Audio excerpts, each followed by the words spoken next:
Hi, Bob the Canadian here. Welcome to this English lesson where I'm going to teach you 4 different games that you can play with your own mind in order to practice and improve your English.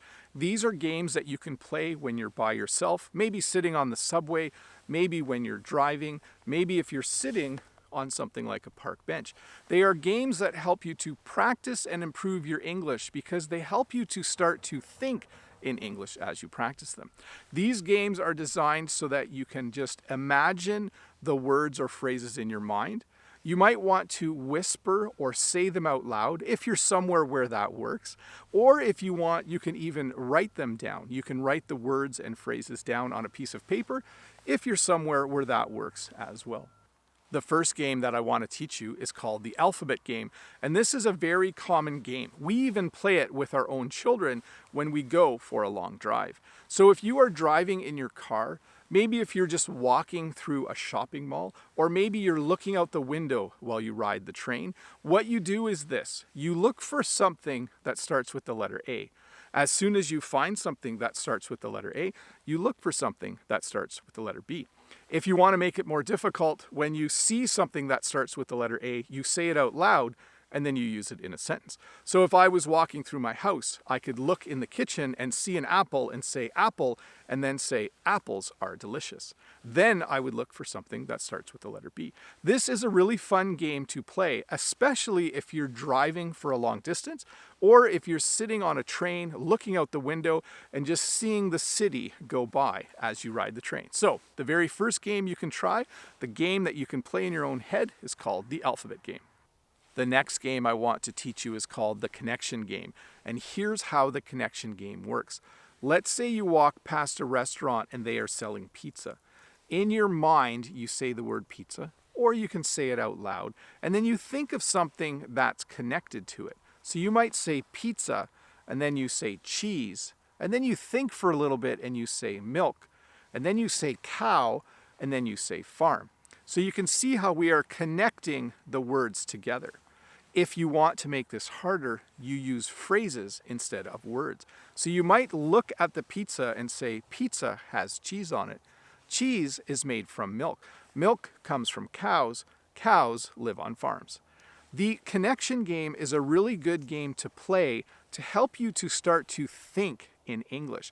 If you look at the things around you and you play the connection game, it just starts to make you think in English, and eventually it'll be a lot easier for you.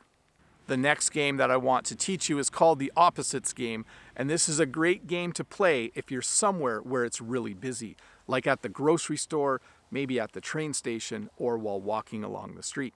In this game, you try to find someone or something that you can describe, and then you immediately try to think of the English word that is the opposite of the word you used. So you might say things like this: that man is tall, that man is not short. So you can see how I used 2 words that are the opposite of each other. You might say, it is sunny today, it is not raining today, or it's not cloudy today. You can see again how I used 2 sentences, and I tried to think of the English word that was the opposite of the first word that I used. You might also say something like this: that car is going fast, that car is not going slow. So you can see with the opposite game, you're trying to think of a descriptive word and then trying to think of a word that is the opposite of it. This is a great game to play if you're somewhere really busy. The next game I want to teach you is called the questions you might ask. And this is a game that works best when there are a lot of people around you. Maybe when you're riding on the subway car or when you're on the airplane. And you think of questions that you could ask people, but you don't actually ask them this question, because it might be rude if you went to every person on the subway car and asked them a question. But what you do is this: you look at the person beside you and you think of a question that you could ask that person, like, what book are you reading? Then you look across the aisle and you see another person and you think of a question you might ask that person, like, how long have you worn glasses? Then you might see a gentleman standing at the end of the train who has a really nice hat, and you might think of the question, where did you buy that hat? So when you play this game, you simply look at people. You don't actually ask them these questions because, again, it would be a little silly to go to every person on the train and ask them a question. especially if you live in a country where people on the train don't speak English, but you simply look at a person and you think of a question you could ask that person. The next game I want to teach you is called the I like, I don't like game.